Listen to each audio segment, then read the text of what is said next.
একটা প্র্যাকটিস। তার মানে কি মুক্তিযোদ্ধার সন্তান নাতিপুতিরা কেউ মেধাবী না, যত রাজাকারের বাচ্চারা নাতিপুতি হলো মেধাবী, তাই না?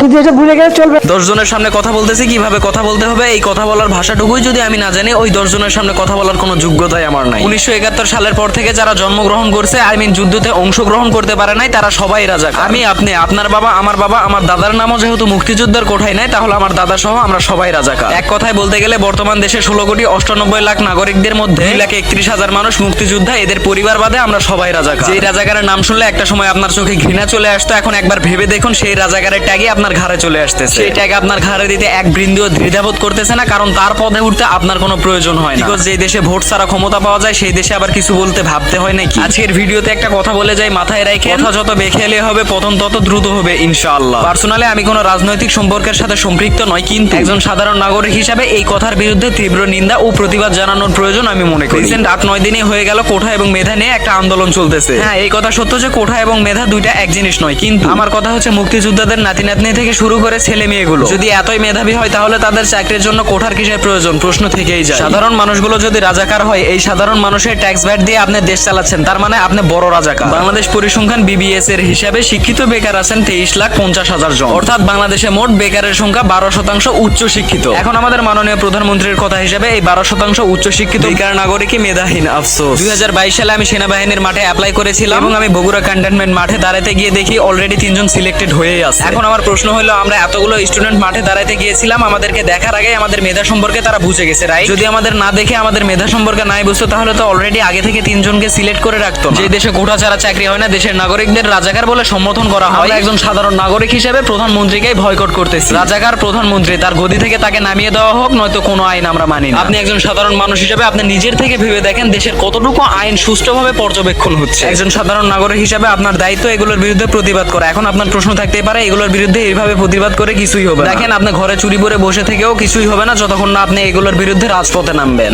যত রাজাকারের বাচ্চারা নাতিপুতি হলো মেধাবী, তাই না? আফসোস, আমাদের দেশ যে পরিচালনা করতেছে তার ভিতরে শিক্ষা থাকতে পারে, কিন্তু সঠিক শিক্ষা নাই আমি মনে করি। কারণ যার ভিতরে সঠিক শিক্ষা থাকবে, সে 10 জনের সামনে এরকম ভাবে কাউকে ছোট করে কথা বলতে পারে। কথা বলার ধরনটা আপনি একবার খেয়াল করলে দেখতে পাবেন কথার ভিতরে কতটা অহংকার লুকিয়েছিল। এবার যাই হোক, আপনাকেও আল্লাহ তাআলা দিন শেষে বোঝার তৌফিক দান করুন। রিয়েলি একটা দেশ পরিচালনা করে যে তার মুখের ভাষা এতটা ঘৃণিত হবে, এটা আসলেই মেনে নেওয়ার মতো কথা নয়। আপনি যদি রাজাকার হয়, তাহলে রাজাকার সেও।